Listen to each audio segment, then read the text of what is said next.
Vale a pena ouvir de novo. Velhos amigos, novas histórias.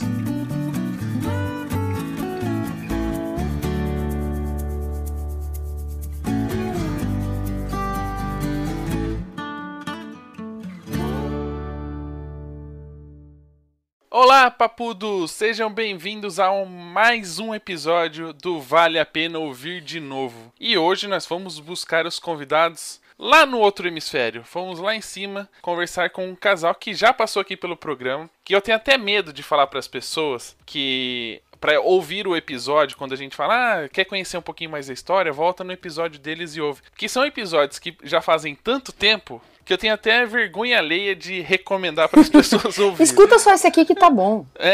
Depois a gente conta um pouquinho da história aqui mesmo e a gente fica por aqui para não precisar voltar, porque cá entre nós melhoramos muito, não só pela parte técnica, mas também no desenvolvimento e no desenrolar da conversa.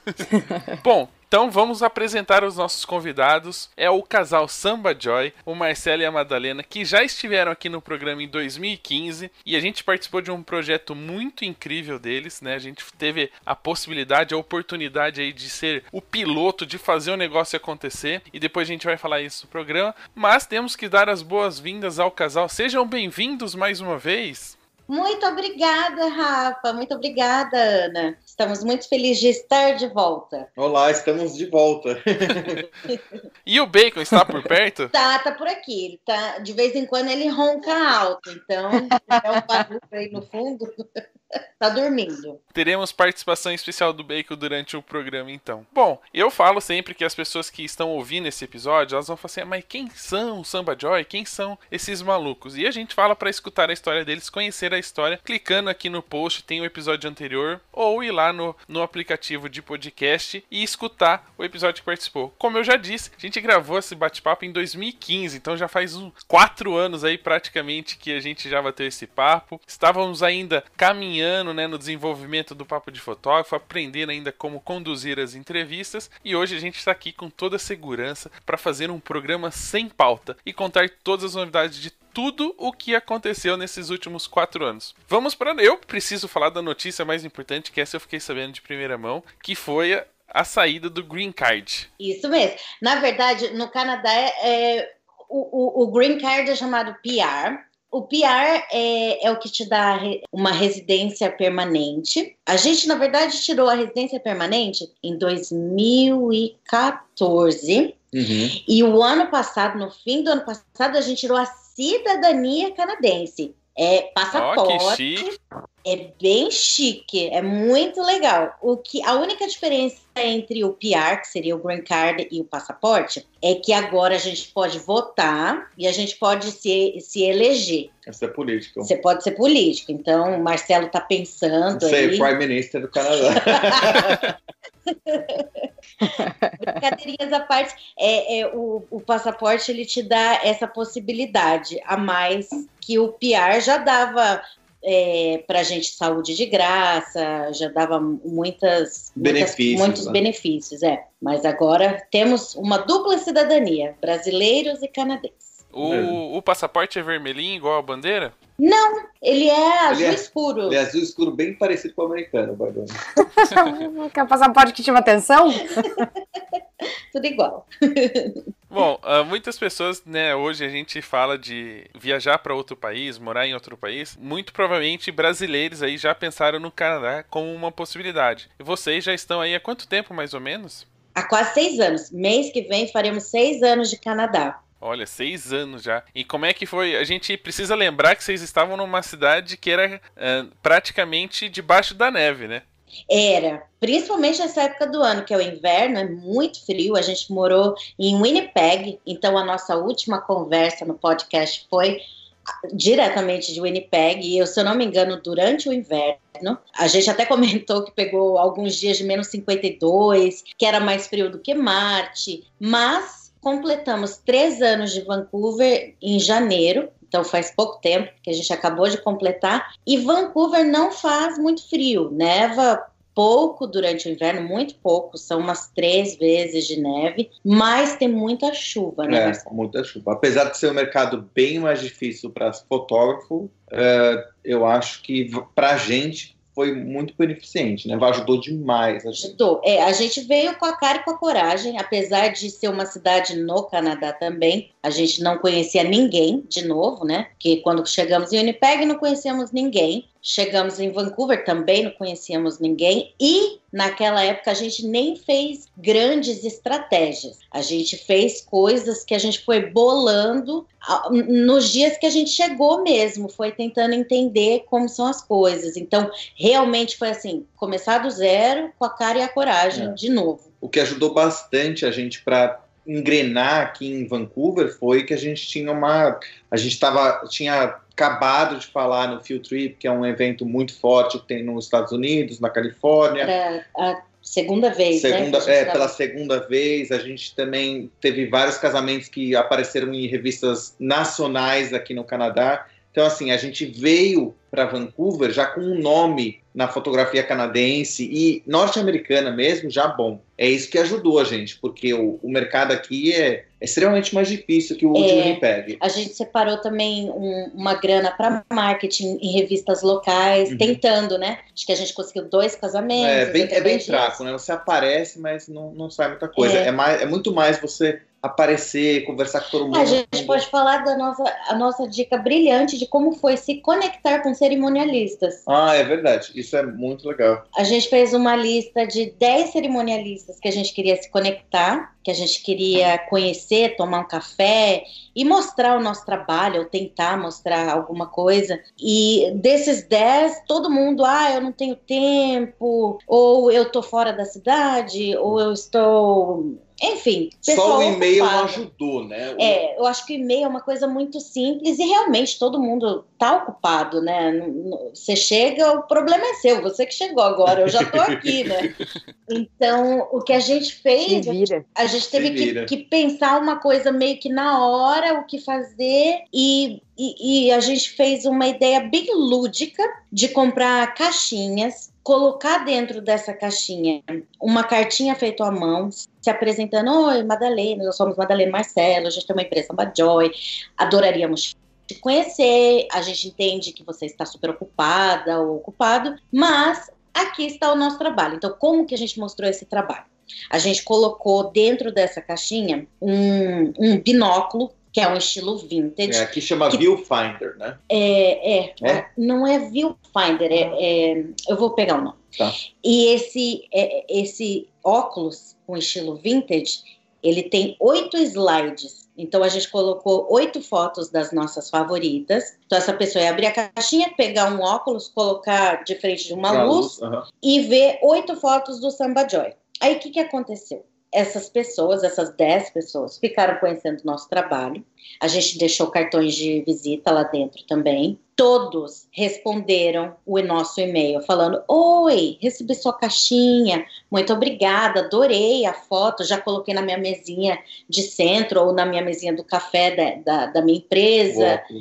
E até hoje, essas cerimonialistas, quando a gente tem a oportunidade de trabalhar juntos ou quando se encontram em alguma festa, todas, que eram todas mulheres, elas comentam: nossa, eu tenho até hoje aquele óculos.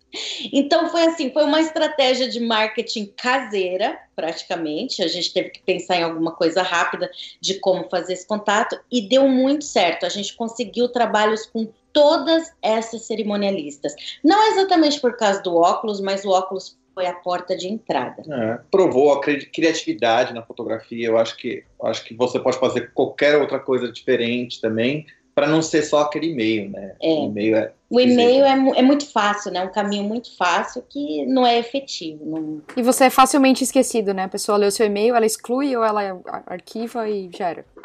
E Vancouver, eu acredito, por ser uma cidade muito bonita, com montanhas e com lagos e com o Oceano Pacífico, é uma cidade de beleza muito, muito grande, assim. Eu acho que o pessoal vem, passeia e acaba querendo ficar aqui. Então, chegar na cidade como a gente chegou, acontece todo dia, toda hora, e tem muitos fotógrafos aqui. Aqui é uma cidade de sushi shop, que é loja de sushi, é para todo lado que você olhar tem, e fotógrafo de casamento. Então, assim, é um mercado altamente saturado. Tem gente não só do Canadá que vem para cá. A gente conhece vários fotógrafos de Ontário, do Quebec, de Manitoba, de Saskatchewan, de Alberta, tudo que vieram para cá morar aqui, de Newfoundland, Nova Escócia, enfim, do Canadá inteiro que vem para Vancouver, tentar a vida, tentar manter a carreira de fotógrafo de casamento, mas não é todo mundo que consegue dar certo porque é muito saturado. A gente viu, a gente teve numa palestra no final do ano passado, estava falando que 80% dos fotógrafos de casamentos desaparecem no primeiro ano. Então ele é fotógrafo de casamento por um ano, e depois muda para outra coisa. E é muito grande esse número. Não sei como isso é no Brasil, acho que é diferente, mas aqui na Norte América, porque ela estava falando Norte América, 80% no primeiro ano para se fazer. E ela, inclusive, fez um exercício na palestra dela. Ela precisa levantar a mão. Quem está fotografando faz um ano, levanta a mão. Daí era mais da metade. Quem está há 2 anos. Aí quem está há 5 anos. Aí eu, por exemplo, estou há 11 anos. Era eu e mais meia dúzia. E mais ela. E tinha mais de 100 pessoas na palestra. E tem um outro problema aí, né, pra vocês. Querendo ou não, a gente pode falar que no Brasil é um pouco sazonal o casamento, mas por não ter uma diferença muito grande de temperatura, o casamento acontece o ano inteiro. E pra vocês tem um período muito curto, né? Então são menos casamentos, eu acredito, até pela população, e muitos profissionais, né? Exatamente. Aqui é altamente sazonal o casamento. Aliás, tem várias profissões que são sazonais e a nossa, com certeza, é uma delas. Vancouver, por não ser muito frio, por quase não nevar, tem casamentos, mais, né? É espalhado durante o ano o casamento, mas é assim, janeiro tem 1, aí fevereiro tem 1 ou 2, aí março tem 2. Então começa a aquecer em maio. Daí pega. E aí de maio vai até outubro, aí novembro e dezembro você tem 1, 2. É isso. Então, o aquecido de Vancouver é entre maio e outubro, e o resto tem uns perdidos, assim. Mas é muito sazonal, é Canadá, é América do Norte, realmente o norte-americano gosta de casar durante o verão. Mas uma coisa que eu vejo é que o Canadá por inteiro, assim, é extremamente um país que tem muito especializado. Todo mundo trabalha em alguma coisa muito específica. Que uma coisa que não via no Brasil é, tem muito, faz tudo. E aqui, se você quer trabalhar em alguma coisa, tem que ser assim. Eu sempre brinco com a Madá, você tem que saber usar a ferramenta A, B, C, que é específica para aquele parafuso, e aquele parafuso é automático. Assim, é uma loucura, que no Brasil eu não vejo muito, e aqui todo mundo que trabalha é extremamente específico. Né? Tudo muito específico. E fotógrafo de casamento também. Se você não é só fotógrafo de casamento e começa a fazer outras coisas, você já se perde muitos pontos quando você está se mostrando para os clientes. Uma questão cultural deles é ter um cara técnico, né? Tipo, se o cara usa chave Phillips, ele só vai apertar parafuso com cabeça Phillips, né? E aí tem um outro profissional para fazer a chave de fenda, que cada um faz um pedaço da produção. E a outra coisa que você comentou é verdade, é uma grande diferença, assim, de Brasil. O Brasil é gigantesco, né? Aqui é pequeno. Aqui a gente é 35 milhões, né? No Canadá inteiro. Canadá inteiro. Então, assim, o Brasil acho que está 200 e alguma coisa, não é? Então, assim, 210 quase. A diferença é gigantesca. É gigantesco. É muito mais gente, com certeza. E fazendo uma pergunta, uma comparação daquele bate-papo que a gente teve em 2015 para agora, vocês estavam em Winnipeg, que era frio, mas viajavam muito, né? Essa mudança para Vancouver diminuiu os Destinations Wedding, por exemplo, que a gente usava lá, até vocês tinham outra concepção desse nome? Ou, de uma certa forma, por estar numa grande cidade, aumentou até a movimentação pelo país ou pelo mundo? Quando a gente chegou em Vancouver, a gente decidiu que ia ficar bem focado aqui. Então, por quê? Porque aqui a gente acha muito bonito, é uma província muito bonita, então não é só a cidade de Vancouver que tem beleza, tem Whistler, que é muito bonito, tem Pemberton, tem muitas ilhas, tem uma região de vinícolas, tem uma região uma cidade chama Squamish, que é aqui perto também. Tem muitas coisas aqui por perto que tem bastante beleza, diversidade, muitos locais de casamento bonitos e diferentes. Então a gente resolveu que a gente teria satisfação ficando aqui. Então a gente tirou o nosso foco de Destination Wedding, primeiro para ficar focado aqui e fazer o máximo de contatos possíveis, e segundo para a gente ficar mais em casa e aproveitar mais o bacon, por exemplo. Lembrando, gente, que o bacon é o cachorro, né? Senão o pessoal fala, nossa, mas quer ficar em casa pra ficar comendo, né? Pra ficar comendo bacon. Não, nós somos veganos, vegetarianos, então a gente não come bacon. Mas o bacon é o nosso cachorro e todo projeto que a gente sempre pensa no bacon. Quando a gente teve o trailer, foi pensando nele também. E agora, de não focar em Destination Wedding, também é pensando nele. Apesar que a gente quer que é um projeto ainda, que é de conseguir fazer casamento no inverno no sul dos Estados Unidos, que é onde é quente.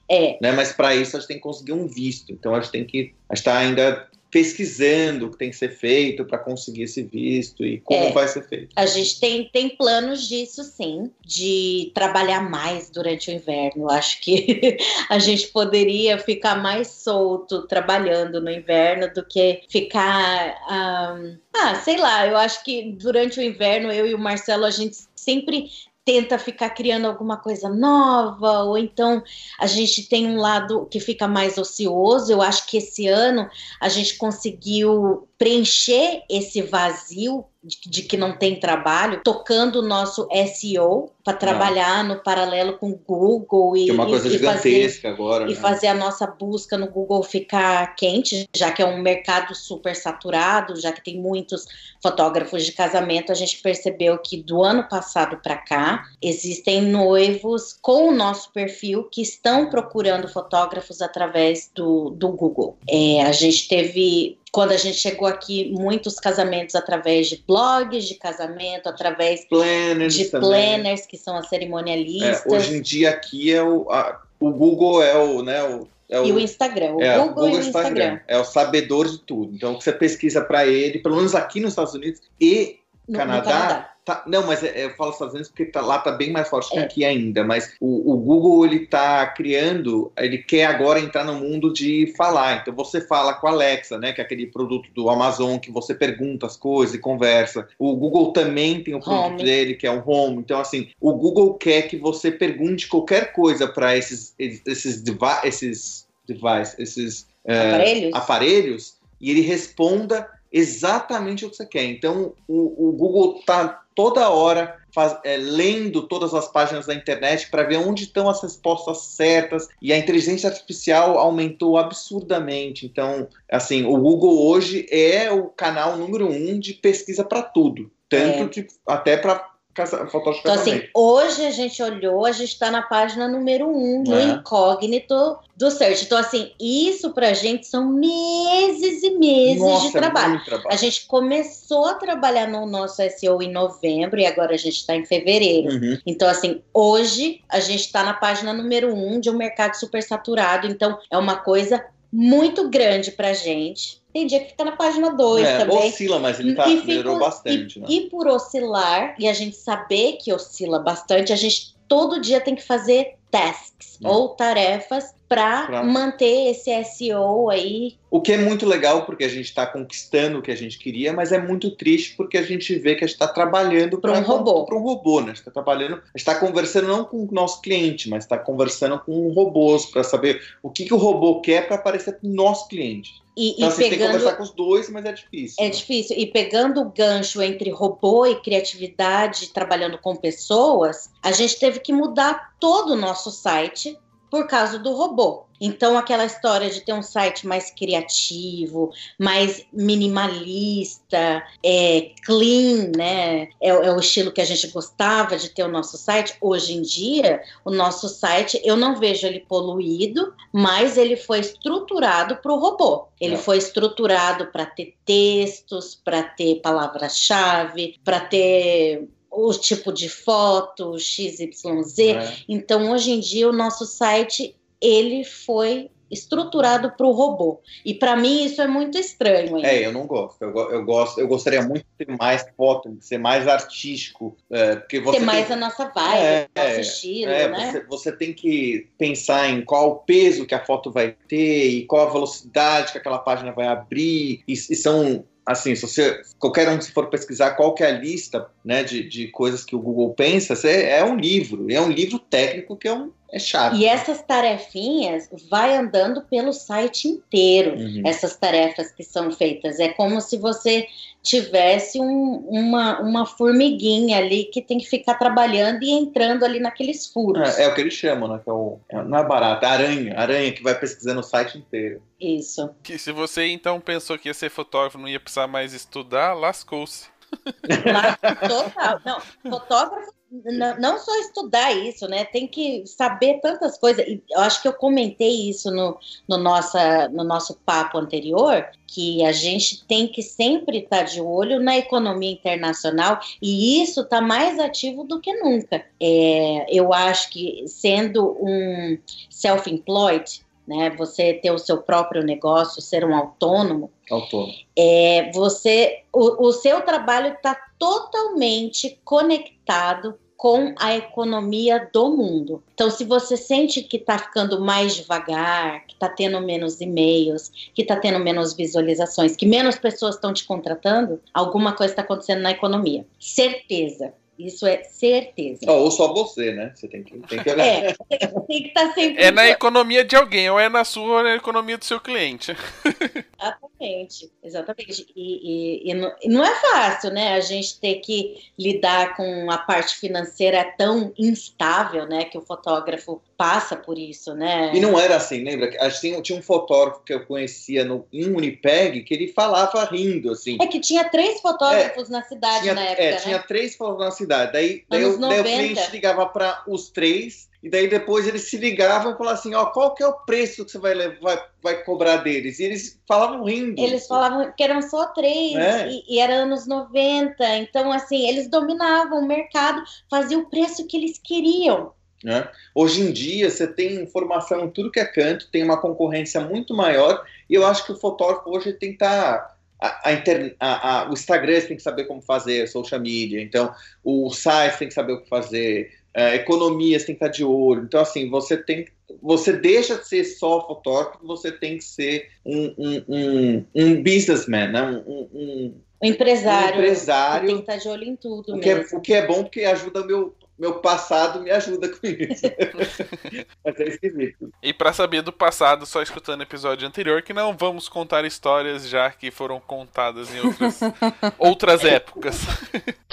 É uma curiosidade, a questão da cidadania canadense ajuda ou atrapalha ou não faz diferença nenhuma nesse novo desafio que é estar em Vancouver? Ou já de Winnipeg já não precisava mais disso daí, o que vocês tinham já conquistado lá, feito lá, já ajudou bastante? Como é que é, assim, ajuda de alguma forma?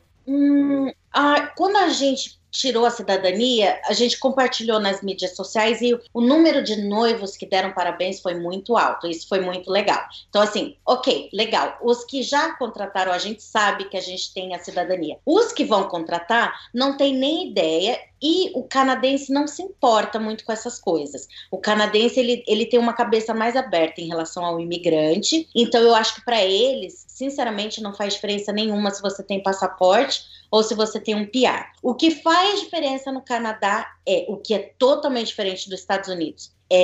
Aqui todo mundo trabalha legalmente. Aqui não existe essa coisa do eu vou passar férias em Nova York e vou fazer umas fotos. Aqui não tem isso, não é bem visto por ninguém. É um país que ele é o que é porque ele é todo certinho. Ele segue regras, ele segue padrões. Então o Canadá ele não dá abertura para quem quer fazer coisas ilegais. E é totalmente diferente dos Estados Unidos nesse aspecto. Se você olhar os Estados Unidos em questão de ilegais trabalhando, é absurdo. Se você é ilegal nos Estados Unidos, você consegue tirar... Você é até legal por ser ilegal.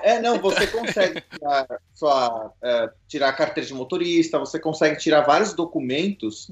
Conta no banco, você consegue tirar como chama? O Social Security. É tipo tipo o CPF. É o CPF americano. Aqui, se você é turista, você não consegue tirar nada disso. Se você está estudando, você consegue tirar algumas coisas, mas você não tem o direito ao seguro-saúde, né? Se você não tem, é muito caro, porque todo mundo está aqui, ele tem, né? E no fim é bem simples. É assim, o visto de estudante é para estudar. O visto de trabalho é para trabalhar. O visto de moradia é para morar. E o visto de turista é para passear. É para passar vontade de querer morar aí e ter que voltar para casa. Bem simples. É bem simples, assim. O de estudo é para estudar. Assim, o brasileiro não tem essa visão, mas o Canadá é bem diferente dos Estados Unidos. Parece que é igual, mas não é. Mas não é. Mas vocês estão querendo dizer... Não é palhaçada, né? Não é brincadeira no Canadá. Não. Vocês estão querendo dizer que, por exemplo, se eu tiver, por exemplo, um casal que vai casar aí, se eu for como turista e eles me pegarem fotografando um casamento, pode dar algum problema? Pode dar grandes problemas. Você pode ser convidado a sair do Canadá. Nem só isso. Na hora de você, na fronteira, passar para...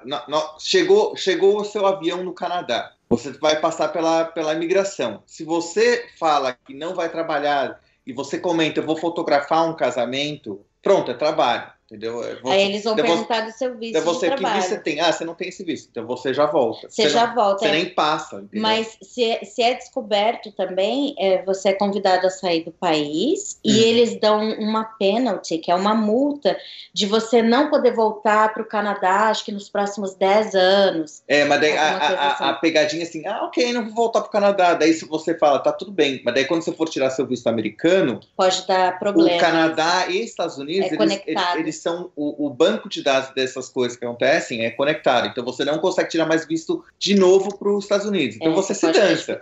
Fica feio o negócio.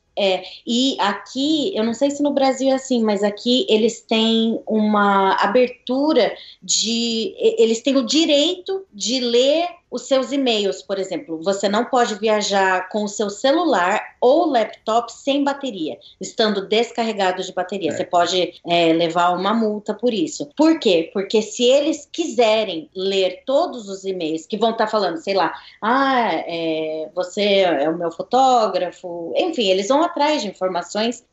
Não é de todo mundo que eles fazem isso, mas eles têm esse direito no aeroporto. O conceito é como se você estivesse passando com uma mala e eles têm direito de abrir essa mala e ver o que tem dentro. Então o celular é a mesma coisa. Eles têm direito de entrar no seu celular, eles pedem sua senha, se você tem senha, e eles acessam o que eles quiserem. O que é pesado. É pesado, Mas é o conceito hoje, né? Ninguém gosta, mas é o conceito. Não é uma coisa que eles fazem com todo mundo, né? Lógico que não, mas isso existe. O canadense, ele tem isso. Tudo que você fala, eles vão acreditar. A partir do momento que você quebrou essa confiança, você perdeu total qualquer coisa que você está fazendo. Então, assim, você fala, olha, estou usando uma blusa verde, né? A pessoa acreditou que está usando uma blusa verde. Se você não estiver usando essa blusa verde, a pessoa descobre, acabou. Nunca mais, não tem porta nenhuma, você não consegue voltar atrás. A palavra tem muito valor aqui ainda, tem bastante valor, eles acreditam muito na palavra, é verdade. E outra coisa que vocês falaram da imigração, né, que os noivos não se importam muito. Já tiveram algum problema de, tipo, um casal ir até vocês, independente, assim, sem conhecer totalmente a história de vocês, e ficar meio com o pé atrás por serem brasileiros, ou já por ser um país que já tem tanta gente inclusa dentro do país, isso nunca fez diferença nenhuma em nenhuma dos períodos, nem em Winnipeg, nem aqui em Vancouver? Nunca fez diferença, isso nunca, na verdade, é questionado, eu acho que pelo fato, de novo, de que eles confiam muito na palavra, e eu acho que a partir do momento que você está sediado em alguma cidade canadense, ou você vai ter um visto de trabalho, ou você vai ter um PR, né, que seria o Green Card, que é a sua residência permanente. Então, assim, algum tipo de visto, algum tipo de legalidade você vai ter para estar trabalhando. Até porque abrir uma empresa aqui exige toda a legalidade. Você tem que pedir para um advogado te auxiliar, abrir a sua empresa. Foi isso que a gente fez. Além disso, assim, no nosso site está falando que a gente é canadense brasileiro. Hoje né? em dia, assim que a gente tirou a cidadania, a gente fala colocou. isso. E assim, tem uma diferença muito grande. O Canadá é um país de imigrante, né? É igual aos Estados Unidos, mas é diferente. Porque no Canadá você tem que trabalhar aqui ilegal. Então é muito bem... O imigrante não é tão... Nos Estados Unidos eu vejo, você é imigrante, você já é alguma coisa, para baixo, sabe? Apesar de todo mundo ser imigrante. Apesar de ser todo mundo, se você é imigrante, é para baixo. Aqui não tem isso. O canadense, ele olha para você como imigrante sem ser olhando para negativo, eu posso dizer, né? Você não pode até ser que tenha pessoas que não gostam e tal, mas você não percebe. Eles não fazem bullying com sotaques. No Brasil tinha isso até entre estados, né? Até entre estados, se você vai a algum estado A e vai para B, o pessoal já não gosta. Aqui não tem isso. Então, assim, um bom exemplo é pessoas que vão de São Paulo para o Nordeste, você vê aquele sotaque paulistano, eles incomodam, né? Não é normal, né? Aqui não tem isso, não tem o tira-sarro, isso faz parte da educação já. Provavelmente até na escola que ensinam isso. E não sei, a gente se sente muito bem, muito bem recebido, muito, assim... eu acho que o canadense ele tem uma mentalidade muito aberta para o imigrante. Eu quando tive aí, não lembro exatamente acho que 2008, foi no Canadá que eu fui pra Montreal. E foi legal porque tem uma história, vou contar rapidinho porque eu acho que vale a pena. Eu e um argentino fomos escolhidos para ir comprar vinho numa loja. E durante o caminho até a loja foi super tranquilo, fomos conversando em italiano, porque era o encontro de italianos e a única língua que os dois falavam igual era o italiano, nós fomos conversando até a loja em italiano. E aí quando chegou lá pra escolher o vinho, eu perguntei pra ele, mas você fala inglês, né? Pra gente comprar o vinho? Ele falou, eu não, você fala? Eu falei, não. Aí ele falou assim, e agora? Como é que a gente vai fazer? Aí eu falei assim, entra aí, vamos ver o que dá, né? Tipo, não é aponta uma garrafa e pega, sei lá, se vira. Tipo, mímica todo mundo entende. E aí chegou a vendedora, a gente achou que era tipo supermercado, você pegava e passava no caixa, mas tinha vendedores. E aí a moça perguntou, né, alguma coisa em inglês, aí o meu único inglês que funciona é I don't speak English, né? Aí ela começou a falar francês. Aí piorou a situação. Aí eu falei, I don't speak French. E aí ela perguntou o que pelo menos isso eu entendi. Ela falou, what do you speak, né? Aí eu, Italian ou português? Aí ela falou assim, horas, pois, fala português? Aí eu falei, graças a Deus. E aí rolou a gente fazer a compra dos produtos, porque tinha uma portuguesa ali, né, inserida já no dia a dia, dentro da loja. E eu acho que isso é muito legal, porque a gente percebe como não existe mesmo essa diferença. Dá pra perceber visualmente, presencialmente, que ali é como se todo mundo fosse do mesmo nível, com os mesmos direitos, as mesmas oportunidades. Com certeza. E é aquilo que eu falei, o ser cidadão, a única coisa que muda é você poder votar e você poder se candidatar. Só isso que muda. O resto, os direitos, você tem tudo com uma residência permanente. Apesar que pra gente, a partir do momento que a gente ganhou a cidadania, dá um alívio muito grande. É esquisito, mas dá um alívio, assim, você conquistou. O psicológico fica aliviado. Até porque a residência permanente, se você se ausenta por X tempos, você pode perder. O passaporte, não. Passaporte, se agora a gente quer voltar pro Brasil, ficar 3 anos seguidos, a gente pode, não perde. Pode ficar 10 anos no Brasil e voltar. Né? Não façam isso. Fica a dica, não façam isso. Gente, fica aí, tá tranquilo, entendeu? Sem pressa. Se quiser vir, fazer uma visita, tomar um café, comer um pão de queijo, tal, assim, né, serão bem-vindos. Mas 10 anos, eu acho que, não, deixa pra lá. Muito provavelmente, quem escutou, né, acompanha o Papo de Fotógrafo desde o começo, deve estar se perguntando, mas e afinal, né? Onde está o Lambada? Ou onde foi parar? O que aconteceu com aquele trailer? Os meninos foram pra ir agora destruir. Tá em alta, né? Agora toca lambada direto, tá passando novela que se passa nos anos 90, todo dia toca uma lambadinha na tela. Olha só. Ó, gente, Samba Joy criando moda, criando temáticas aqui no Brasil. as tendências, olha só. Se aparecer um trailer vermelho, eu vou avisar vocês pra vocês pedirem direitos autorais, beleza? Falando nisso, pra quem começou a acompanhar o papo nesses últimos tempos, não pegou essa conversa, primeiro explica um pouquinho o que era o Lambada, né? Da onde surgiu esse nome. O pessoal vai falar, nossa, mas que nome antigo!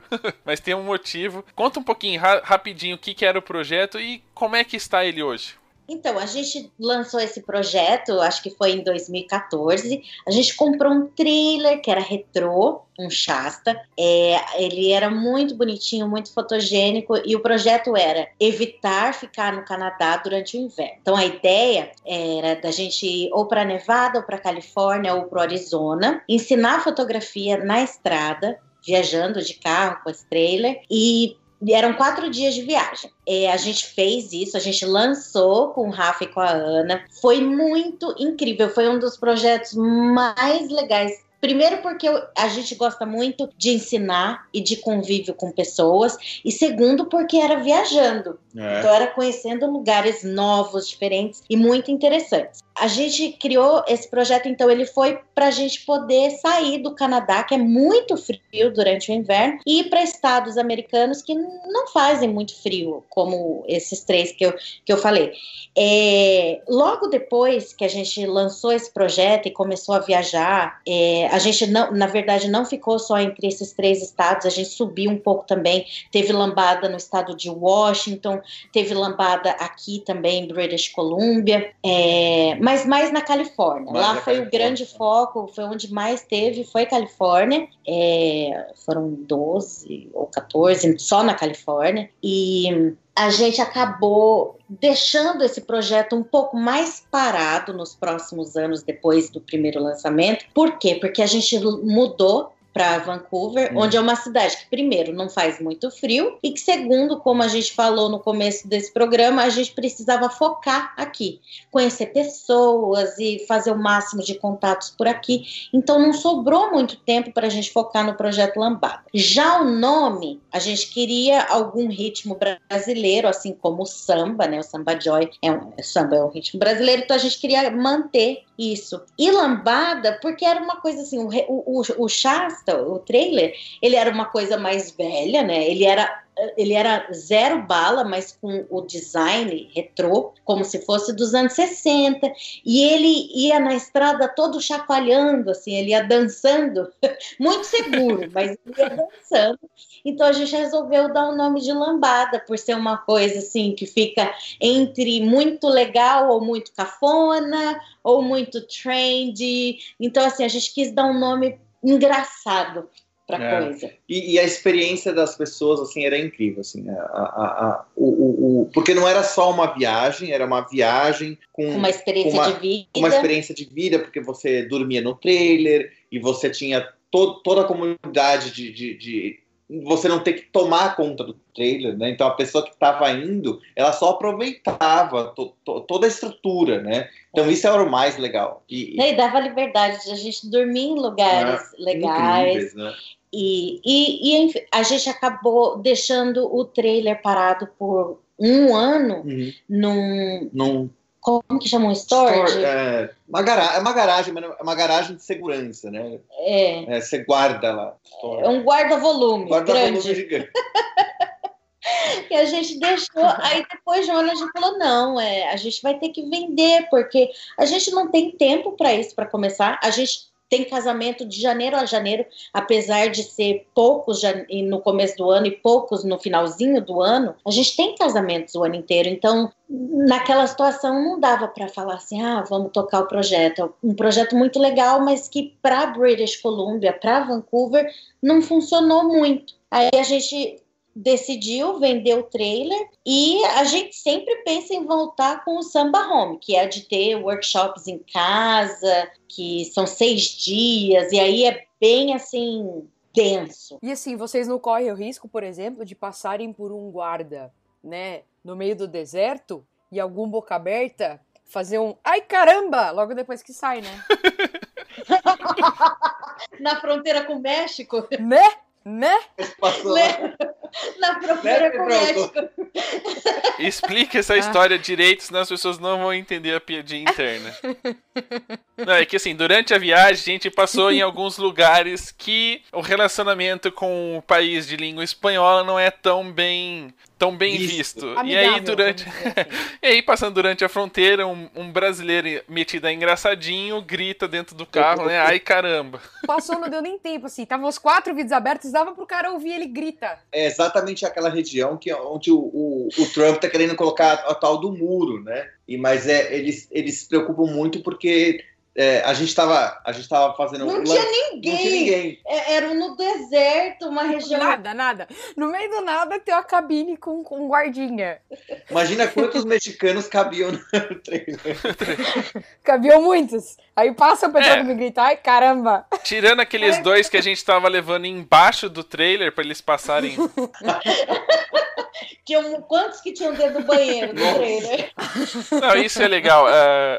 Eu toquei no Lambada justamente pra gente, por mais que ele não tenha mais e ainda não exista nenhum outro projeto muito parecido, é legal porque são experiências que a gente acaba aproveitando muito mais do que a fotografia em si, apesar de a gente ter fotos muito legais dos lugares que a gente foi. E tem várias historinhas nessa viagem, assim. Tem algumas já no site do Papo de Fotógrafo, se você digitar lá Diário de Bordo, vão aparecer algumas historinhas, mas as experiências de visitar lugares que não são tão turísticos, né, que não fazem parte dos pacotes que as operadoras vendem, é muito legal. Tem aquela... a Montanha da Salvação lá, eu nem me arrisco a falar em inglês, porque eu sei que eu vou errar. Salvation Mountain. Essa aí. Salvation Mountain. Muito legal. Outro dia também teve a Grazi, né, o Dani e o Otto, que são do Rock 'n' Lover, foram pra lá e a gente fala, pô, eu fui aí, é muito legal. Então tem essas coisinhas que a gente vê. O Parque dos Dinossauros que a gente visitou lá. Mas você sabe que outro dia o negócio, as coisas bestas que a gente guarda mais, né? E outro dia eu tava, não sei o que eu tava procurando de foto e aí fui nas fotos lá do dia que a gente foi no parque. Caramba, como é que é o nome do parque nacional que a gente foi? No fim da tarde, pegou o Porto Sol lá, deu um branco agora. No Joshua Tree, e aí depois a gente foi dormir naquele espaço, naquele camping, e a gente pegou o carro e foi buscar um lanche num lugar muito suspeito, e a gente ficou com medo da comida ser ruim, e foi tipo o melhor queijo quente que eu comi na minha vida.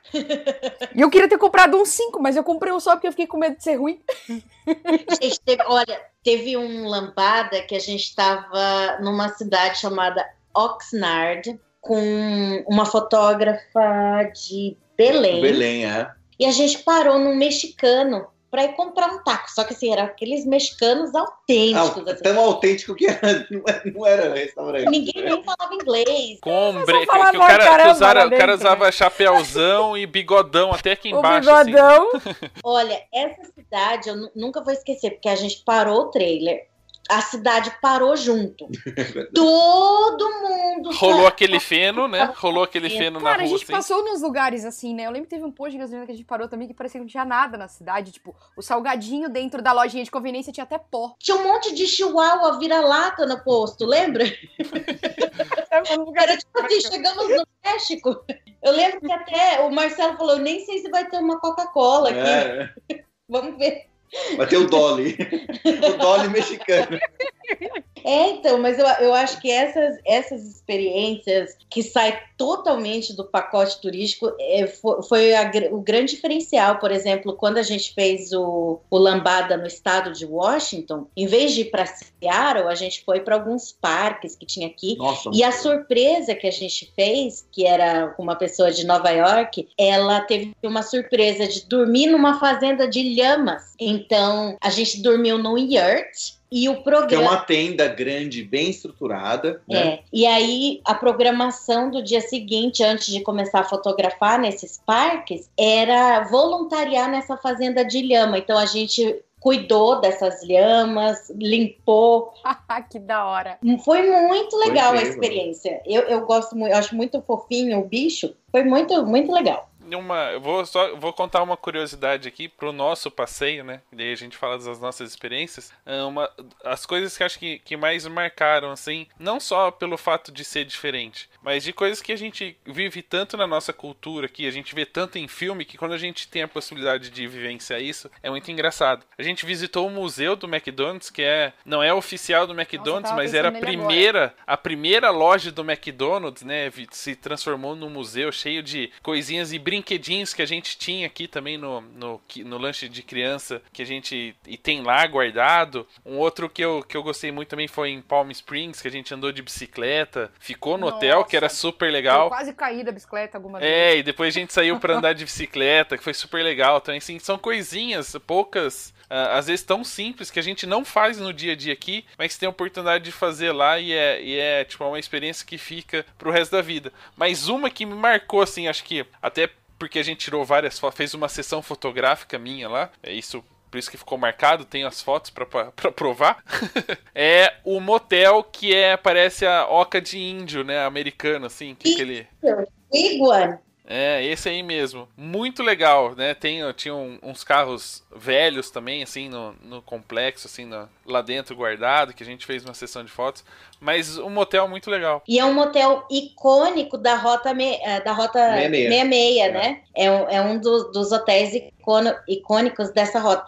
E para os brasileiros que não têm conhecimento qual é a diferença entre hotel e motel na América do Norte, o hotel é aquele que você estaciona o carro num estacionamento, daí você caminha até uma recepção, e aí você vai até o seu quarto de elevador. Motel é quando você estaciona o seu carro na frente do seu quarto, já abre a porta ali, você já tá no quarto. Você nem passa por um hotel. É bom a gente deixar confirmado aqui, para as pessoas não acharem que eu e o Petroco dormimos juntos no quarto de motel. Motel, exatamente. O motel, aqui o conceito de hotel e motel é totalmente diferente do Brasil. Motel é por causa do nome motor. Então, é de veículo. Quando você tem o seu veículo que vai até o seu quarto, praticamente, é motel. Quando você tem que pegar um elevador ou entrar por dentro de uma estrutura, é hotel. Que é o conceito de hotéis de estrada, né? Você só vai dormir pra noite e continua dirigindo, né? É como se fosse motor, hotel, motel. Motel. É que teoricamente os aqui no fogem Brasil... no meio da noite e dormem nos filmes. Teoricamente aqui no Brasil a situação seria a mesma. No motel você chega com o seu carro e para no quarto, na frente do quarto. A diferença é que você não necessariamente vai pra dormir. É que o brasileiro aqui, ele põe uma outra função pro quarto. Aí, essa é a diferença. Verdade. Boa, Pedro. Muito boa. Bem colocado. E eu tenho uma sugestão pro próximo projeto de vocês. Pode falar, por favor. Posso falar? Vocês já têm o nome, Samba Joy. Já criou o projeto Lambada. O próximo tem que chamar Funk. Eu também acho, até porque eu já estou fazendo aula de funk. Eu faço aula de funk carioca, com um carioca aqui em Vancouver. O projeto do funk vai ser assim, a gente viaja pelo mundo, tem que fazer vários Instagrams, né, que é fazendo funk em cada lugar. Eu adorei o nome. Vocês estão zoando, mas querendo ou não, o Instagram do Stormtrooper On Vacation nasceu aí com vocês, né? É verdade. É verdade. É verdade, total. Né? Começou em Vegas. Vegas, na frente, não, no shopping do lado do nosso hotel.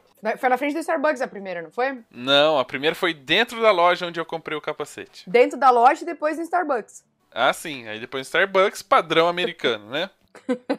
Mas engraçado é que a grande graça do Lambada é que ele não foi feito nada com ideias comerciais, ele foi feito como inspirador. Então essa é a grande diferença do Lambada. Ele não é um lugar, não é que você não vai numa agência de viagem, olha, quero comprar um pacote para tal lugar. Não, é uma experiência, ele é totalmente diferente, ele não tem um conceito de financeiro, né? Não tem um objetivo financeiro, mas sim de você ganhar experiência. E esse que era o grande barato do Lambada, era isso. Eu acho que a gente, assim, com todos os nossos projetos, na verdade, a gente sempre tenta fazer com que seja uma experiência para as pessoas levarem para sempre mesmo. Porque a corrida do dinheiro não é boa.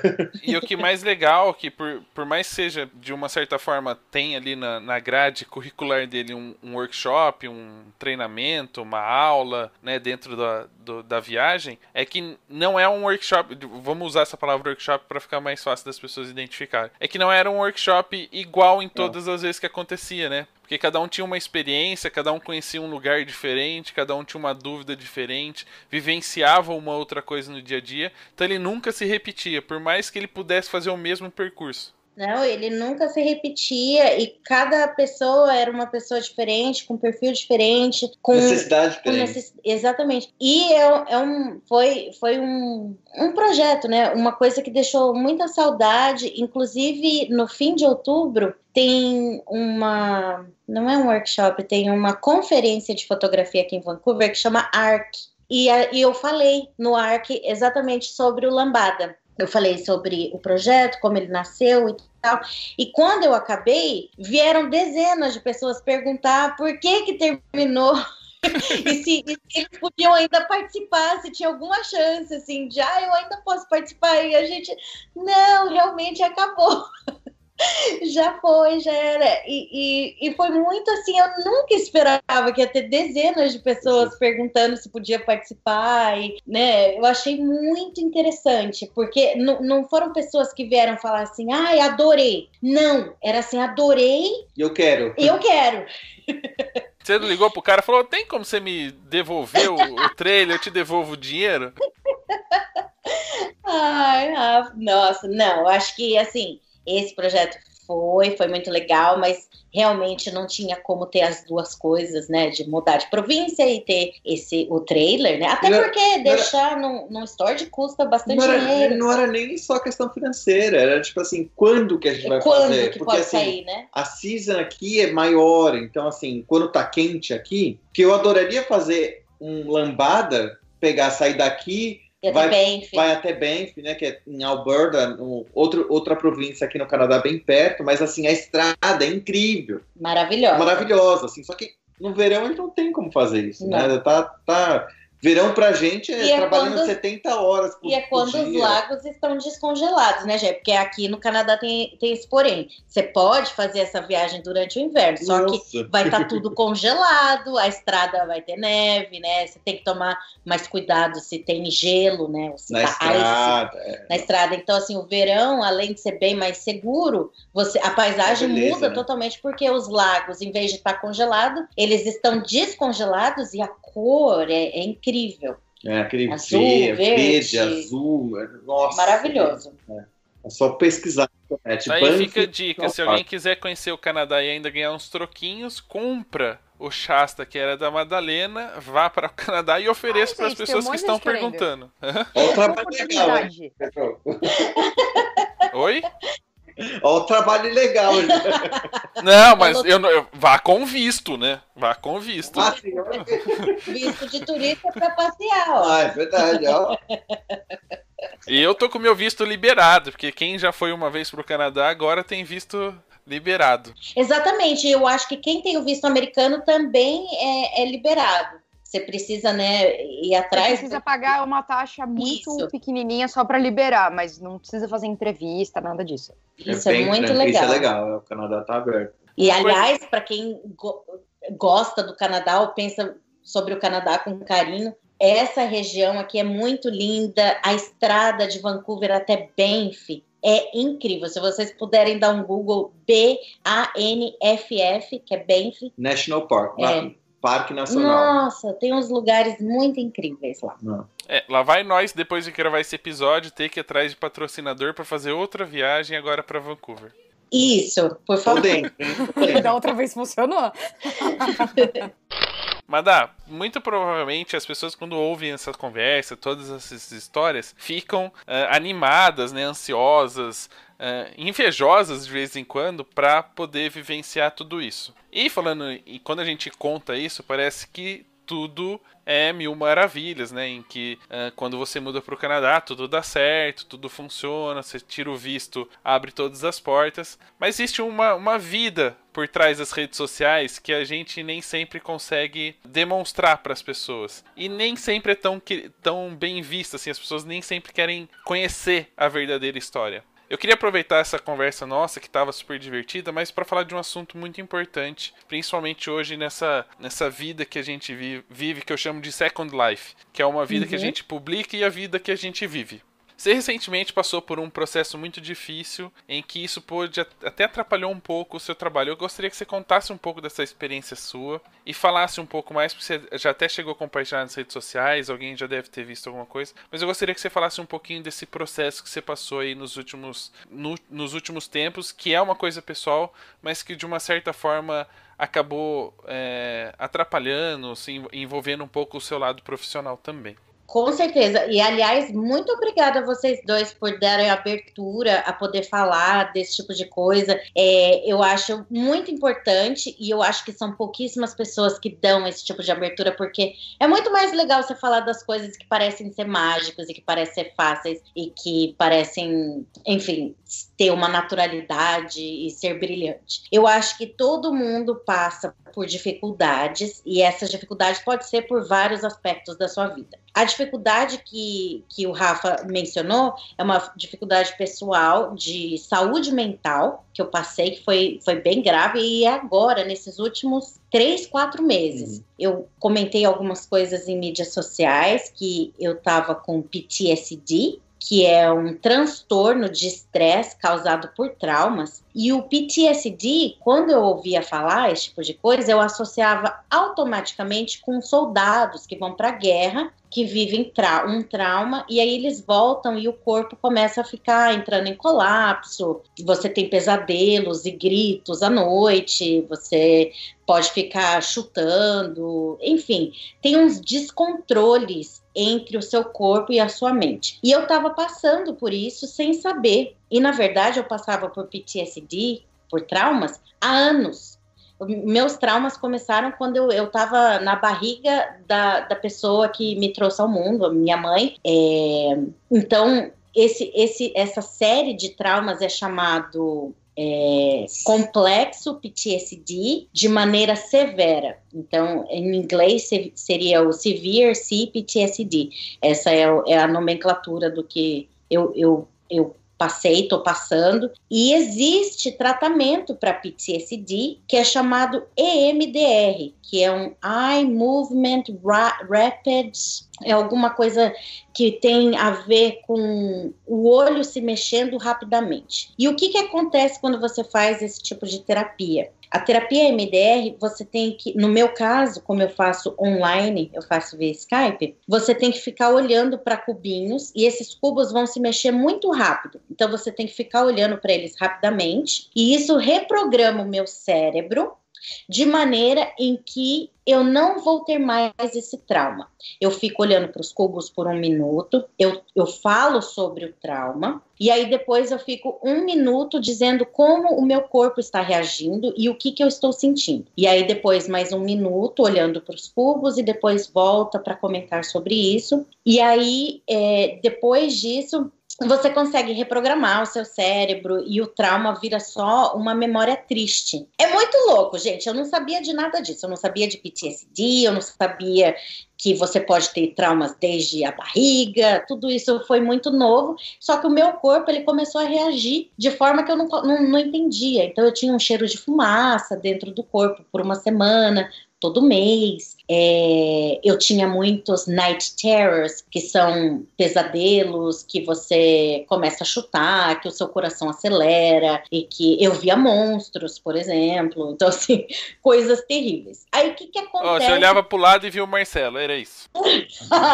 Não, o Marcelo, inclusive, ele teve que dormir várias noites, assim, colado comigo, porque eu não conseguia dormir. Era insônia, dias e dias e dias. Os sintomas do PTSD, ele não entende que você já passou o trauma. O seu corpo, ele acredita que você está passando o trauma naquele momento. A sua cabeça sabe, não estou passando por trauma aqui. Mas o corpo, ele não entende. Então, ele reage como se ele estivesse vivendo o trauma. Aquele trauma ficou tão pesado que ele volta à cena como se estivesse acontecendo naquele momento. Então, por exemplo, eu tive traumas com um carro em ré. Então, toda vez que um carro estava em ré, que é todo dia, o meu corpo ele ficava todo rígido e eu achando que eu ia viver o trauma de novo. Então, virou um trauma eu estar num carro em ré. Hoje em dia não, gente, já tratei o MDR da ré, como é um complexo, então é uma série de traumas, são muitos traumas para tratar, e eu acho assim, a saúde mental, ela é tão importante quanto a saúde do corpo. Então,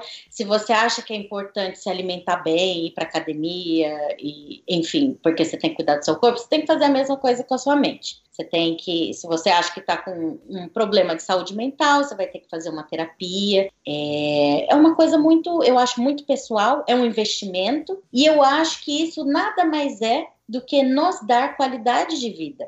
E falar sobre a saúde mental, eu não tenho problema nenhum e eu acho que o mundo não deveria ter, porque é uma coisa normal. Eu poderia falar de depressão, por exemplo. A depressão, ela pode ficar no seu corpo por meses e você não conseguir funcionar direito. Eu passei por uma depressão durante esse PTSD. Então, o que aconteceu? Eu ia editar os casamentos, o Marcelo, ele faz uma parte, eu faço outra da edição, em que eu chorava o momento inteiro da edição. Eu tinha que ficar indo no banheiro, trocar minhas lentes, porque a lente ficava toda corroída de tanto choro. Trocava a lente e voltava a trabalhar. Assim, então, era uma coisa que o meu corpo estava assim, eu não consigo trabalhar, mas vamos lá. E o casamento nem foi tão emocionante assim pra você passar todo esse tempo chorando, né?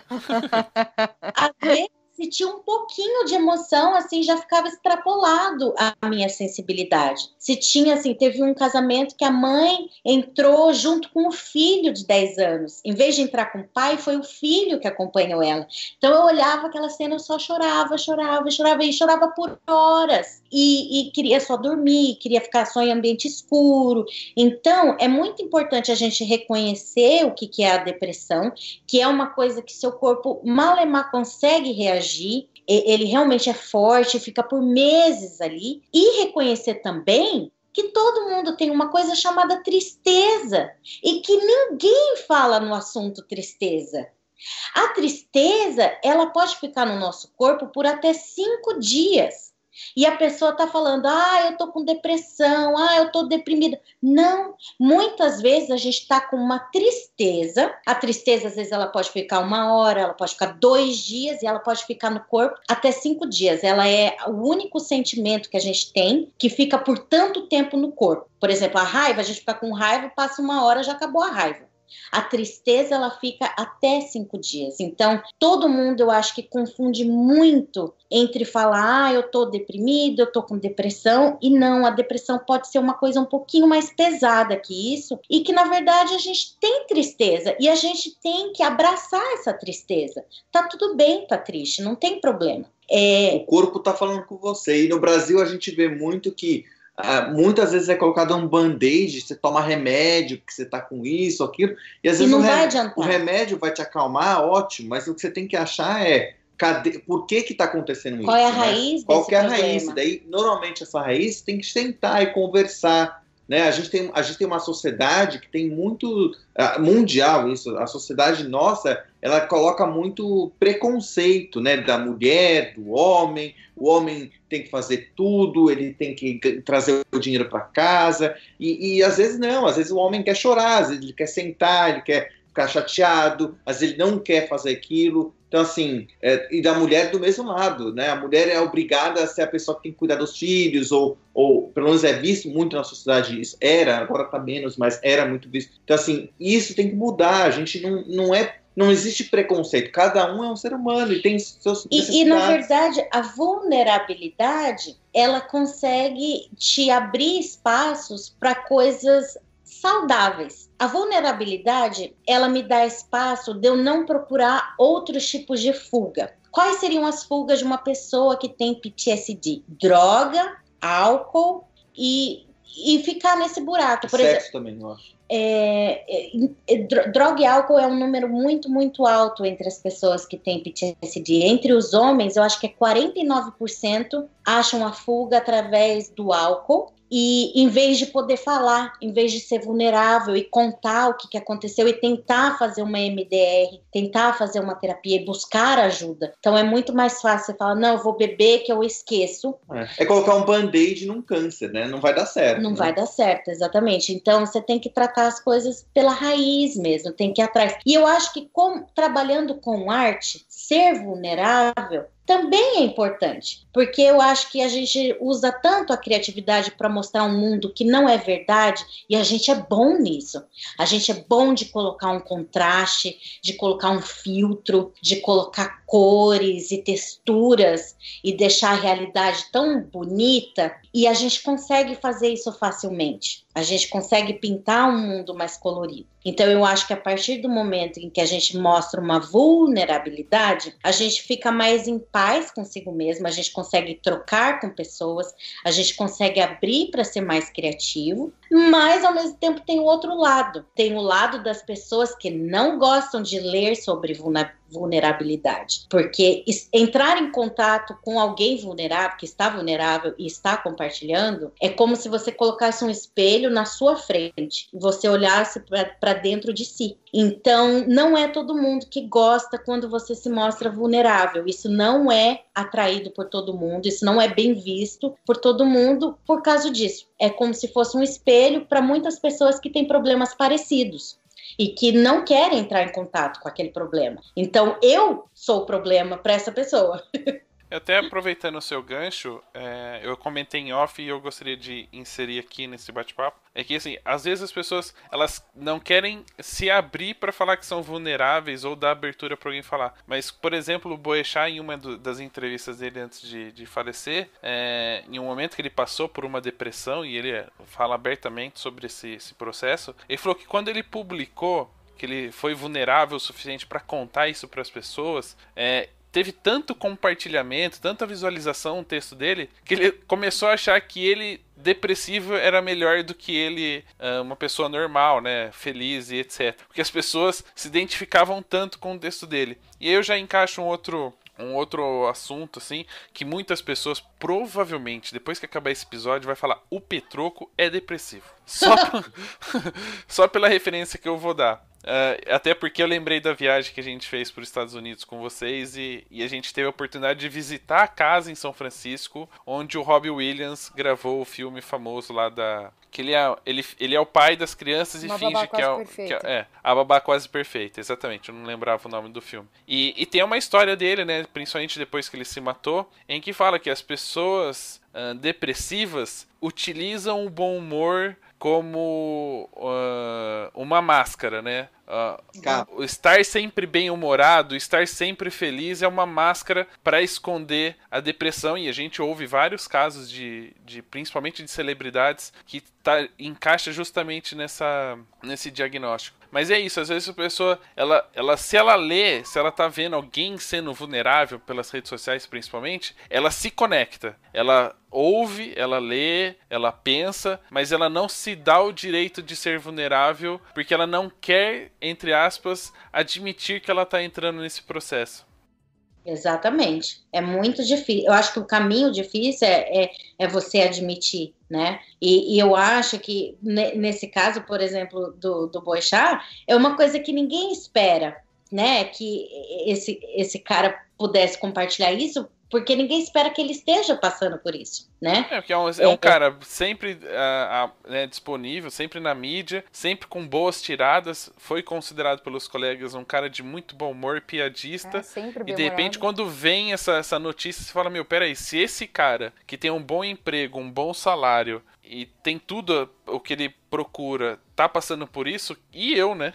Exatamente. E também tem o outro lado também, Petro, que eu gostaria de falar, que tem muita gente que não tem esse direito. Imagina você trabalha numa empresa no dia a dia e você vai virar para o teu chefe, olha, eu estou muito deprimido e eu estou precisando tirar um tempo fora. A sociedade de trabalho não vê isso. Tem que estar lá todo dia, daquele horário até tal horário, e se você está com algum problema, fora, né? Tá demitido, não queremos saber, ninguém quer saber desse problema. Então, assim, dentro das empresas também é muito mal visto você estar vulnerável. E é o ser humano é assim, não é um robô, né? Então é muito triste isso, porque daí a pessoa não tem essa liberdade de poder sair e se expressar, né? E para finalizar esse gancho de que nem sempre você fazer sucesso tem a ver com o que você está passando por dentro, eu acho que o ano passado foi o ano que a gente mais teve sucesso como fotógrafos no Canadá. A gente fez 37 casamentos, que é bastante coisa para o Canadá, pelo menos é um número muito alto. Acho que um ou outro que teve mais que isso. Então a gente fez muitos casamentos, foi um ano muito bom financeiramente e tal, mas foi o ano mais difícil nesse aspecto também. Foi um ano de muita dificuldade com saúde mental e as coisas vão mudando também. E eu acho que essas mudanças nem sempre é para as coisas se tornarem mais fáceis. Eu acho que a gente sendo autônomos, a gente está suscetível a mudanças serem difíceis, serem mais difíceis. Por exemplo, a gente trabalha num mercado que muda o tempo todo. O tempo todo está mudando esse mercado de fotografia. O tempo todo está chegando pessoas novas, qualificadas, estão fazendo bem o trabalho, estão cobrando menos. Então, eu acho que a gente tem que sempre cuidar de si, fazer o melhor, mas também sempre estar de olho para melhorar o pessoal. Eu acho que todo mundo tem os pilares, né, de relacionamento, do financeiro, do lado pessoal, e eu acho que todos esses pilares têm que estar sempre bem. E não é sempre que eles vão estar bem. É muito um jogo do equilíbrio aí. Equilibrar os pratos.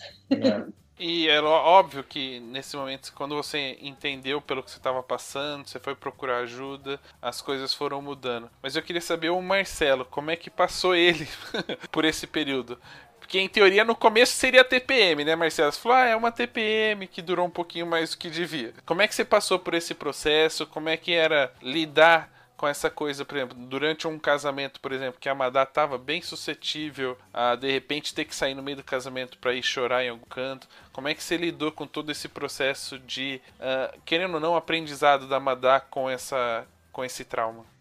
Eu desde que ela descobriu e ela ficou bem aberta, né? Ficou com dificuldade de falar sobre o assunto no começo e depois ela começou a falar mais, mas eu sempre vi como uma coisa muito boa, porque é uma coisa que ela achou que estava há muito tempo escondida numa caixinha dentro dela, e essa caixinha foi aberta. Então, assim, no meu ponto de vista, não só achei muito bom e tô achando incrível, porque ela tá virando uma pessoa muito melhor, mas como eu dei todo o apoio para ela. Eu sempre ajudei mais, eu sempre ouvi mais, abri mais o olho, comecei a ler mais sobre isso, tá tentando entender claro, nunca vou conseguir estar no mesmo mundo que ela, porque não passei por isso, mas pelo menos entender como que essas pessoas estavam, né, o que posso ajudar para ela. Então, acho que isso é muito importante, você dar apoio para a pessoa, né, você dando esse apoio, você acaba abrindo mão de outras, mas é para ajuda um do outro. Eu acho que no meu ponto de vista como casal, acho que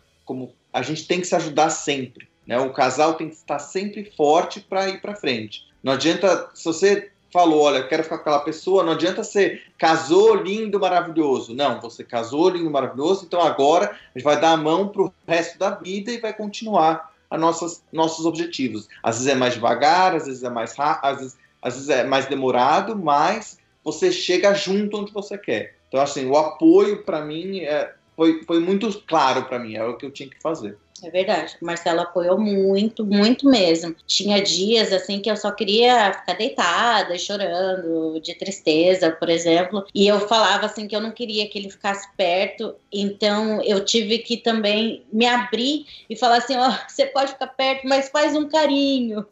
Sabe, assim, eu não quero conversar, eu quero só um carinho. Então, coisas desse tipo, o Marcelo acordava no meio da noite, quando ele via que eu estava acordada, ele perguntava o que eu estava sentindo, conversava, se mostrava aberto, sem julgar, e ao mesmo tempo, quando eu descobri o PTSD, eu precisava fazer essa terapia específica do MDR, e para isso você precisa de dinheiro também. Então foi uma coisa assim, a gente não tinha esse dinheiro para essa terapia específica, e em nenhum momento ele pensou e falou, não, a gente vai adiar para quando estiver estável, e aí você faz essa terapia. Então foi uma coisa assim, não, de jeito nenhum, você vai começar amanhã se precisar. Então ele nem pensou. O Marcelo, ele se doa muito, pelo menos assim, dentro do casamento, ele é um cara que se doa muito, ele é sempre muito aberto. Ele falou assim, não, faz aí a terapia, porque não tô conseguindo convencer o Bacon a ir fotografar comigo. Meu Deus do Ele só céu. pensa em dormir. E engraçado assim, que falando em relação ao casamento, por exemplo, a gente ia fotografar e tem que pôr contrato, né? Quantas horas você vai estar fotografando lá. Então, para mim, nesses momentos de depressão, em que eu não queria fazer nada, muito menos estar num casamento sorrindo e se mostrando alegre, fotografando, eu contava.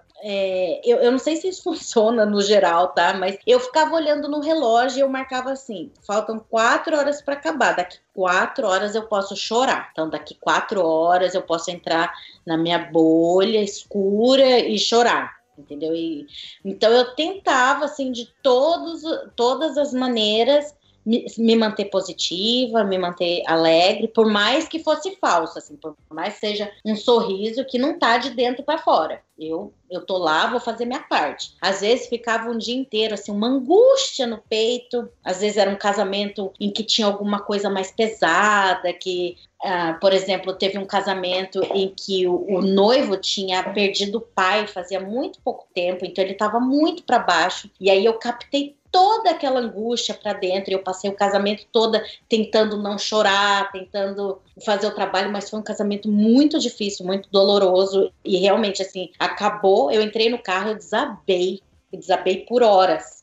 Então, não foi fácil. Eu acho que eu não estou imunizada em relação a isso. Eu acho que eu estou tratando, mas que eu espero que esse lado melhore, eu espero que eu tenha mais qualidade de vida, mas que não é 100% de garantia. Eu vou dar o meu melhor e eu espero ter um bom resultado com isso. Vou fazer uma perguntinha aqui, uma curiosidade. Você faz, por exemplo, você teve um trauma, você faz esse tratamento do desfragmentar Windows 98 e torna uma lembrança triste. Se a gente fizer esse processo de terapia para uma lembrança triste, ela some ou ela fica menos triste?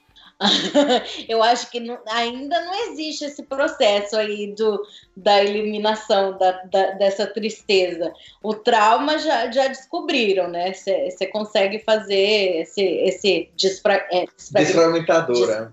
Fragmentador. Mas o que a Madá comenta quando ela fala sobre como é o processo é o seguinte: se ela fala pela primeira vez para psicóloga, né, sobre esse assunto, daí ela chora muito e fica um negócio muito pesado, né, uma situação muito pesada. Eu me contorço todinha, eu me belisco, eu me arranho. E daí você continua olhando para aquela bolinha lá, defrag, e daí ela vai falando, sei lá, umas 10, 15 vezes sobre o mesmo assunto. Exatamente. E daí chega uma hora que ela fala e é uma tristeza, ela lembra exatamente o que foi, tudo bem, mas fica triste, mas não é um trauma. Não é um trauma. É só uma lembrança triste, que vai sempre ter, eu acho. E quando chega no final, o seu corpo já está totalmente contido. Você já está totalmente assim, plena. Está totalmente plena. E a pessoa está falando sobre aquilo e você está plena. Tipo, passou. É uma técnica que só um psicólogo, só um terapia conseguia fazer, né? Não adianta querer inventar de eu querer olhar uma bolinha e falar sobre o assunto desse. Isso foi descoberto nos anos 80, então é muito recente também. Ainda bem que descobriram, né, como tratar trauma. E eu acho que muito mais gente tem traumas e não tem ideia do que seja. Muito assim como eu, por tantos anos, não tinha ideia do tanto de traumas que eu tinha. Até eu falando com a Madá sobre o assunto, várias vezes, do jeito que ela fala algumas coisas, do jeito que eu lembro algumas coisas da minha vida, eu falo, opa, mas eu acho que isso aí é um trauma que eu tenho, então, se eu fico lembrando toda vez, porque tem um perfil, né? Um padrão, todo trauma. E às vezes eu falo, pô, mas eu acho que eu tenho isso é um trauma que eu tenho meu. Aconteceu isso com minha família, e papapá, eu acho que foi um trauma. E E eu tenho que estudar ainda. Né? Vou ter que ir atrás também. Não é todo mundo tem trauma, mas não que esse trauma se torne uma doença, né? O PTSD seria a doença, o Post-Traumatic Disorder, Stress Disorder. Se aquela coisa fica voltando muito pra você, que é alguma coisa esquisita, que você sente muito Pode mal... ser um PTSD. É uma possibilidade grande de ser um trauma e você tem que tratar. Isso. A minha curiosidade era só pra saber se dava pra fazer essa brincadeira depois que acaba o pudim, que a gente tem aquela tristeza depressiva. Se dava pra fazer essa brincadeira só pra gente dar uma alegrada. Mano. Ai, gente, que delícia, pudim. Saudade de flan brasileira. Aqui não tem flan, aquele flan que parece uma coisa gelatinosa, sabe? Aqui não tem uma falta de flan. Ainda vai uma troca. Eu levo o pudim, vocês levam eu pra passear no Canadá. Combinado. Flan, tem que ser flan. Pudim, não. Normalmente é o contrário, o Petroco, o que é a comida? Ele tá oferecendo a comida, né? Porque eu vou aproveitar outras coisas, né, Fia? Durante a viagem vai ter petisco. Vai comer o poutine canadense. Poutine. E tirando o projeto Funk, que com certeza irá pro ar em algum momento, quais são os novos projetos para 2019 adiante? Então, para 2019 a gente vai ficar bastante por aqui para os casamentos e a gente tem pensado bastante em voltar com alguma coisa parecida com o Samba Home e talvez não só aqui em Vancouver, mas a gente tem muita vontade assim de voltar, de ter pessoas com a gente por 6 dias e aprendendo sobre tudo, talvez passando por edição, por como, enfim, na parte externa, de tirar foto, dirigir, como fazer estratégia de marketing, business plan, que a gente fazia muito durante o Lambada. Outra coisa que dá para falar bastante, ensinar agora, né?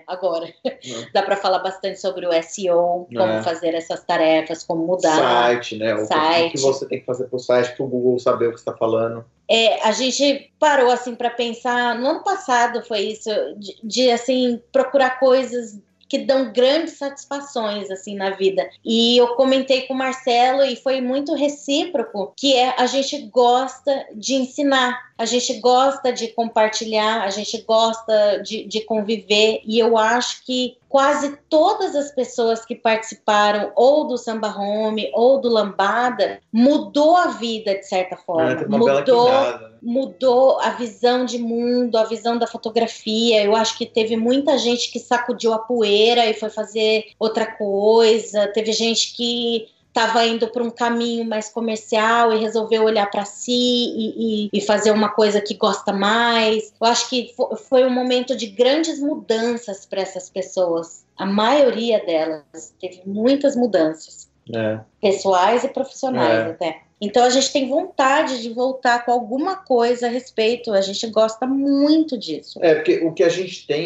tem como começar uma empresa do zero num país totalmente diferente, que é uma dificuldade bem grande, e para dar sucesso. Então a pessoa, depende de onde ela tá, ela consegue olhar pra gente e a gente consegue ajudar para ela no lugar certo. Então assim, é a experiência que foi com o tempo, né? Isso é a coisa que a gente mais gosta dentro da fotografia, é isso. Esse, não é nem ensinar, gente. Eu acho que a palavra seria mais compartilhar as experiências. Se alguém tiver interesse que está ouvindo, então manda um e-mail pra gente, né? info@sambajoy.com. Tô falando sério. É uma coisa que preenche muito a gente como profissional. Acho que muito mais do que fotografar casamentos, inclusive. Então, você fotógrafo que tá aí pensando em ir pro Canadá, já tem lugar para dar uma passadinha, pelo menos para tomar um café em Vancouver. Com certeza, com certeza. E a Madá tá craque, hein? Porque nos últimos meses ela tem feito reunião e café com um monte de gente. É muito verdade isso, gente.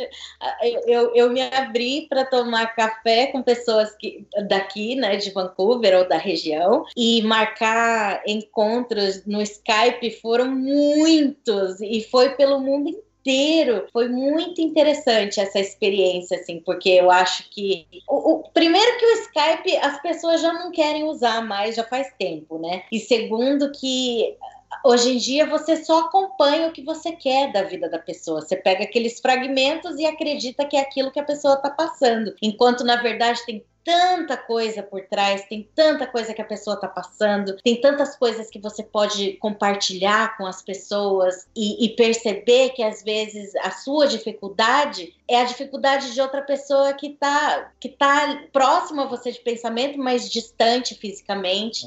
Então, foi um exercício muito incrível. E se você acha que você só tá fazendo isso muito bem nas redes sociais, você tem que lembrar que as redes sociais têm uma inteligência artificial muito forte que só mostra as coisas que você gosta e quer. Então, assim, às vezes é bom abrir o olho para outros canais. Vim mais para o mundo real mesmo. Com a ajuda do virtual, mas sim. Vim para a realidade. O virtual é muito bom, mas eu acho que aquela fase do fotógrafo ter que mostrar que tudo é lindo e perfeito, ela vai acabar. Eu acredito nisso. Eu espero. Eu espero também. Eu acho que as pessoas têm que ser mais reais, têm que compartilhar mais as dificuldades, ser mais vulnerável, ser mais humano mesmo. Ser fotógrafo não é tudo lindo. Não é mágico. Não é mágico. Não é tudo mágico. Não é tudo lindo, mas existe Photoshop. Se existe. Né? Tem gente que usa, inclusive, exageradamente. Eu até ia brincar um pouquinho de falar que, por mais que você queira brincar, não, é sério. Por mais que você não tenha só coisas ruins pra compartilhar, porque assim, nas redes sociais a gente mostra o bonito e nas conversas do Skype a gente conta umas verdades. Não, é até legal você compartilhar algumas conquistas via Skype, tete a tete com a pessoa, porque você percebe a reação verdadeira da pessoa, né? Você conta uma coisa que você vai conquistar, uma coisa que tá acontecendo na sua vida, não é só aquele like padrão que a pessoa nem tá lendo o que ela tá vendo, mas ela tá dando like em que o algoritmo já tá mostrando pra ela, né? É legal compartilhar essas conquistas também pessoalmente com as pessoas, mesmo que seja através do Skype, por exemplo. Com certeza. Então é isso, nosso Vale a Pena Ouvir de Novo acaba por aqui hoje, dividindo essa conversa super divertida, com muita informação também sobre o estado mental das pessoas. Madá, Marcelo, mais uma vez muito obrigado, mas antes, deixar claro o contato de vocês para quem quiser escrever, acompanhar a vivência de vocês aí no Canadá, o trabalho que vocês têm realizado, onde eles podem acompanhar, conta aí. Eles podem acompanhar a gente no Instagram, que é o @sambajoy. O nosso site é sambajoy.com. O Facebook está um pouquinho mais parado do ano passado para cá, falha minha, mas eu acho que o Instagram é a melhor ferramenta para as pessoas acompanharem, porque a gente posta o nosso trabalho recente no feed, e nos stories a gente tenta levar mais para o lado pessoal. Então tem bastante o bacon, tem a cidade, tem as nossas comidas, a nossa casa. Eu tento, tá? Não é sempre, mas eu tento não deixar os stories todo focado para casamento ou para fotografia, porque eu tento mostrar mais a realidade, assim, do nosso dia a dia, como que é a nossa vida, como que é o nosso lifestyle. Então eu tento deixar o feed, tá ok. O feed tá lá, tem noiva, tem lugares para você casar, tem pessoas tagueadas ali, mas dentro dos stories eu tento evitar deixar noivas, deixar mais a gente mesmo. O Sambajoy é um casal, é o Marcelo e eu, e essa é a nossa vida. E também podem encontrar vocês na rua. Tô brincando. O Marcelo passeia o bacon 2 vezes por dia no bairro de Mount Pleasant, em East Vancouver. Muito bem. Tá E pessoal, só para lembrar, se você acessar agora o meu site lá, se você ver um slider que tem um casal se beijando e um cachorro com língua de fora, que sem querer fez um coração, é a Madalena, o Marcelo e o Bacon. Então, um grande abraço e até o próximo episódio.